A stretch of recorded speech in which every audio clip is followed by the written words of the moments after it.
Sveiciens visiem noskrien Siguldas tumsas posmas atskatā.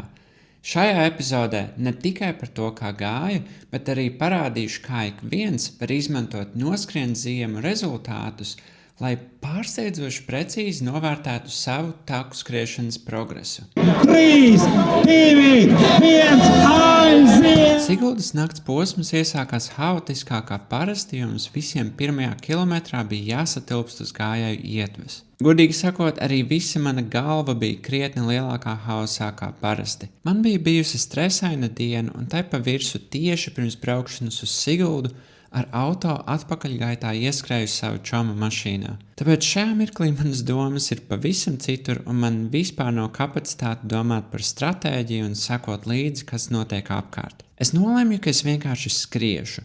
Neskatīšos ne pulkstenī, ne aiz muguras. Mēģināšu izbaudīt izgaismoto pilsētu, un kā būs, tā būs. Pēc pils parka bija laiks skriet lejā pa Siguldnieku. Šeit ienāca prātā doma, ka vajadzētu nobloķēt satiksmi un izveidot jaunu kategoriju, kur lejā pa kalnu atļauts braukt ar ragaviņām. Vasarā ar velosipēdu šeit diezgan viegli var uzņemt ātrumu virs 70 km/h, tāpēc interesēties, cik ātri varētu ar ragaviņām. Lai vai kā, pēc noskrējiena tuvojāmies šaurām piesnigušām meža takām. Tieši pirms paspēju apdzīt dažus cilvēkus, lai mazāks risks vēlāk iestrēgt. Šī gan nebija pārāk apzināta doma, vairāk tāds kā refleks. Kā jau iepriekš teicu, šoreiz es vienkārši skrienu bez kādas dziļākas domas. Pa šo taku skriešana palika krietni grūtāka. Nācās stipri samazināt soli un paaugstināt kadenci, lai nelaustu potītes sabradātajā sniega takā. Tomēr vēl viens izaicinājums bija gaisma. Redziet, ģērbjoties sacensībām, es tieši nopriecājos, ka ar kameru uz pieres šoreiz labāk iederēšos apkārtējā pūlī un neizskatīšos pēc tik liela ķēma. Tomēr agrāk vai vēlāk es sapratu, ka man pašam arī vajag lukturīti, un uz pieres abi nelien. Labāk būtu bijis lukturīti vienkārši paņemt rokās, bet tā vietā es nolēmu to likt ap kaklu. Un tad visu skrējienu mana gaismiņa žvungājās pa labi, pa kreisi, pa labi, pa kreisi. Par laimi tas tik ļoti netraucēja, jo daudzas vietas bija izgaismotas, un viena no skaistākajām bija Gūtmaņa ala. Drīz arī pēc tās jau tuvojās pēdējais kāpums, un to uzsākot man šķiet, ka kāds vēl bija ļoti tuvu aiz manis. Es neesmu pārliecināts, jo vēl nereiz neesmu atskatījies, bet kaut kāda gaisma un elsošana no aizmuguras nāca. Ja tā bija, tad kalns iedzinējiem pielika punktu. Es tajā uzskrēju līdzīgā sniegumā kā konkurenti man priekšā, un finišā ieskrēju gandrīz minūti pirms nākamā finišētāja. Pašsajūtas ziņā šis bija viens no maniem vissliktākajiem skrējieniem, bet tīri rezultāta ziņā šis patiesībā bija mans līdz šim labākais. Kā es to zinu? Un kā to varētu noteikt arī tu par saviem rezultātiem? Galu galā taku skriešanā ir tik daudz mainīgo.